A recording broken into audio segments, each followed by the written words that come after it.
Here's a video on adding and subtracting polynomials. And when we add and subtract polynomials, the best thing and the main thing you're going to have to remember is that we can only add and subtract like terms. And the best way to see this is just to watch a few examples. Now watch, I'm going to start right off the bat. I'm going to make it a little larger so you can see it better. If we're going to combine these, what we're going to be doing is looking for like terms. Okay, I'm going to mark this with colors right now. What I do is I go through and I look for the largest variable. See, we're working with p's here. P to the third is my largest. So if I have that one, I have no other p's to the 3. I just list it down. The sign does not go away. Okay, now let's go green with this one. Now I'm going to look for the next largest of the p's. I have a P2 here and a P2 here. I have 5 here and I have plus 2 more here. 5 plus 2 is 7. So that means I have, let me put this back in black. Now I have 7 P2s. Okay, and then do I have anything left? Yeah, I have that negative 3 left, or that minus 3. So I would have minus 3. And this would be my final answer. That's how I would add these polynomials together. It's pretty simple. Alright, so right now in the video, hit pause. Try to work this problem out before I do. Alright, now let me show you how to do this one. Hopefully you did it on your own and you have it. Alright, so once again, I'm going to look for the largest variables. In this case, I have an n3 and I have another n3. So that means I can combine these two.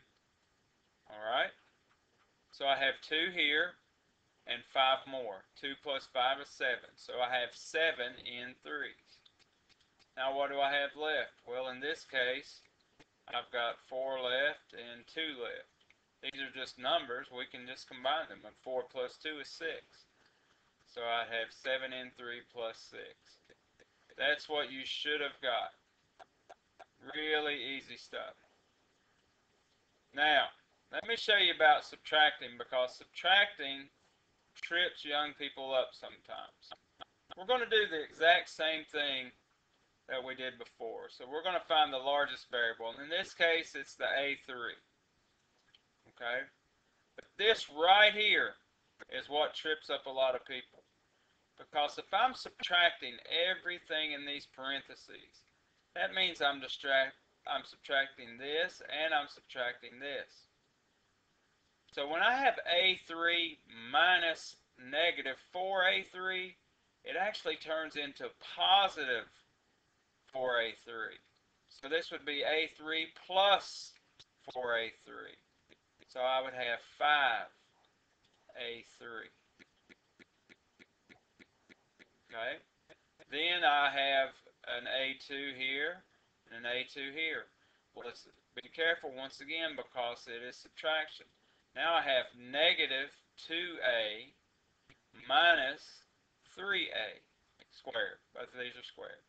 So negative 2 minus 3 is actually minus 5. And that's A squared. That's your final answer. Sometimes some of my students like to just rewrite the whole thing without parentheses. So if I was going to rewrite this without parentheses before I did that, I would have A3 minus 2A squared. And then to get rid of the parentheses so you don't get tripped up, you would have minus 3A squared. And then when you subtract the negative number, it changes to positive, so it would be 4A cubed. Sometimes my students like to get rid of the parentheses and then combine the like terms. I think you can handle it if you just be really careful knowing that negative sign goes with each of those. Let's take a look at one more. Alright, pause the video right now. Give this one a shot. Alright, if we follow our steps, I'm going to be looking for the largest variable. I have an n3 here an n3 here. Alright, I have minus 3n squared, or negative 3n squared, minus 3n squared. So negative 3 minus 3 is negative 6. And then the n squared goes with it. Then I have an n here and a 4n here. So this is 4n, and look, this is a minus sign, so that means subtract that. So 4n minus 4n is 0. They cancel each other out. So your final answer should have been negative 6n to the third. I hope you got it. Alright, let's take a look at one more, and then I'll give you your extra credit. Pause the video and see if you can handle this rather large one.